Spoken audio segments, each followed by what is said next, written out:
How to fix the external microphone is not working on your Windows 11. Hello everyone, and let's get started. If you are connected an external microphone but it does not seem to be working on your device, in that case, here are some of the troubleshoot that you can apply. So first of all, what you can do is open settings and go to the sound option. Make sure that the input device is selected as microphone array and same with the output device as well. Also make sure that your microphone is not muted or is on zero volume. Make sure to check it properly.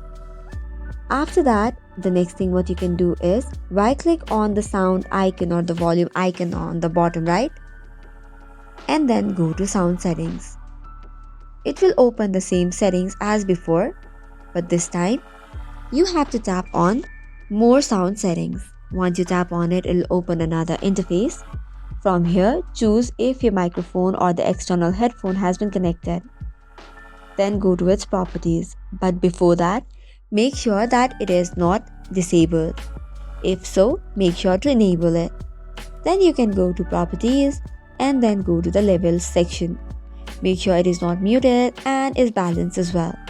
From the advanced tab, you can either enable the audio enhancement or you could restore the defaults. Same with the special sound type, you can off it as well. Then tap on apply and then on OK. Other than this, you can also update your sound drivers. In order to do so, open Device Manager. From here, select on your adapter or the driver for the sound, video and game controllers. Right click on the adapter or the driver and update it. Likewise, you can uninstall and reinstall the hardware device as well. So this is all for today's video. For more such contents, do not forget to hit the like and subscribe button. Thank you and keep watching.